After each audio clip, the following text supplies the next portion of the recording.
Hello and welcome to part 7, also known as the worst part. This is normally where I'd be telling you what mission we're going on. Unfortunately, we won't be going on much of anything.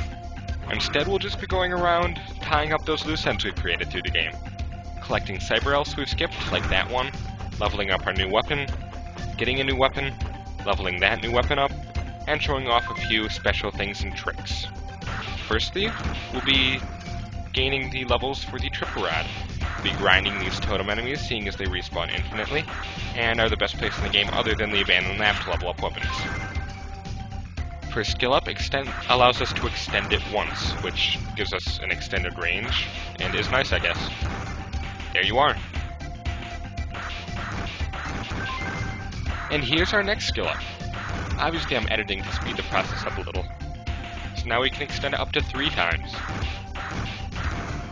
Next one allows us to charge it, which lets us flail the triple rod around like a lunatic. And looks kind of like a battle staff. There's one more weapon level for it that lets us charge faster, but seeing as it doesn't actually add anything new, we won't be getting that one. That path up there can only be opened by letting Hotide earlier burrow through the ground far enough to open it up, otherwise you can't get that cyber elf. Here's another one we could have gotten earlier in the subway mission, but we didn't have enough time. And over here is the far right of the subway where the train was before. Now, though, it's blocked off by a bunch of resistant soldiers, just like the desert to the west. Gearing up for war, I assume. Not sure if we have the manpower to succeed there, but not much we can do about it.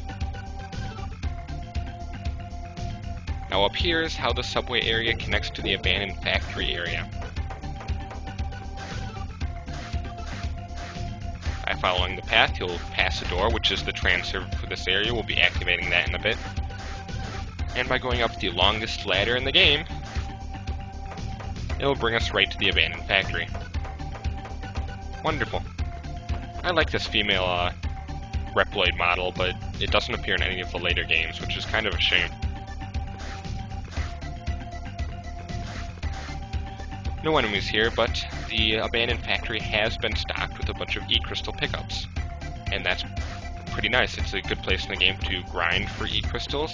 However, they don't respawn infinitely. They'll reappear, I believe, after every intermission stage, which means if you do this mission early, you'll be able to get them up to 3 times. There are a couple hundred in here, which is very nice, so I'd recommend it. There are a bunch on the lower path, too, but I just took the upper one because I prefer it.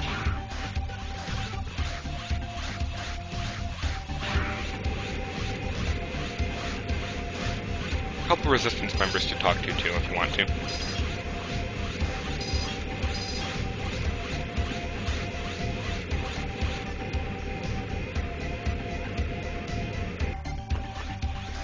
Area under us is still a bottomless pit, so you don't want to fall, but thankfully the welding machines have stopped functioning, so you don't have to worry about them. Without them, though, this place is rather boring and tedious. Each of these large energy crystal pickups are worth 16, so you're able to get a few hundred.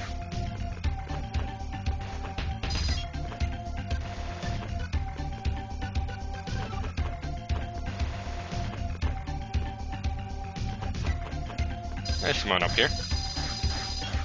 Remember that alcove, you'll need to go back up there in a later mission.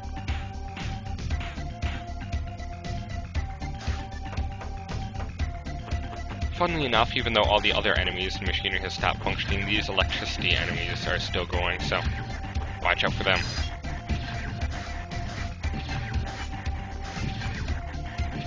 And here I get stupid and somehow think I'll be able to destroy them with the triple rod's charge attack.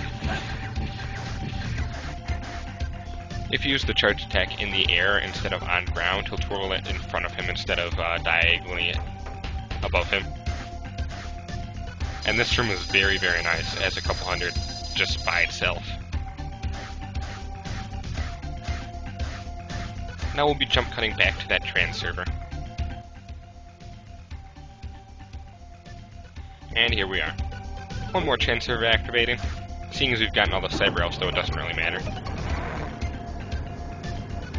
Next we'll be going down to Servo to get our next weapon. Next and last, I should say. Only 2 in this game. Let's see what he has for us. Ah, the shield boomerang. This thing will actually become a series staple in the first 3 games.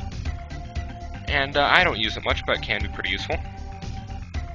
It's dual purpose. You can use it as a shield to deflect weak energy shots. You won't be able to deflect everything with it, and you can't deflect melee weapons or anything. But you hold it in front of you like this, you can throw it like a razor blade, and you can play Follow the Leader, which is a very fun pastime. Whee! Yeah, that's enough of that. You'll be able to throw it further once you level it up, and that's exactly what we'll be doing. Unfortunately, you can't dash while using it, so that's one of the reasons I don't like using it. You can dash jump off walls, though.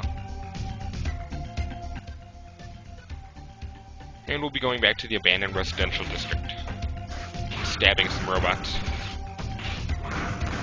Nothing better. Ow. Don't know how that works, but whatever. We'll next be showing off one of the Triple Rod's better capabilities. It's very fun.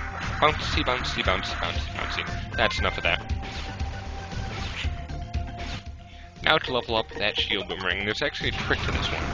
The top part of these totems is completely invincible, and you can actually deflect your shield boomerang off it to make it circle around Zero pretty much infinitely, and kill these over and over, like so. You can just leave your Game Boy or emulator standing, and let it do all the work for you. It might eventually come back to you by accident, so you might have to redo it once or twice, but here's our first skill up, and we can now perform a mid-range throw. We won't be showing this one off, since it's only slightly different from the level 1 version. And everything that it has is also included in this one. Our first weapon skill max. And we can now throw it for a long range attack. Huzzah. That's actually going to be the last thing we do in this part, so I'll be signing out here. Thanks for watching, even if nothing much happened. See you next time.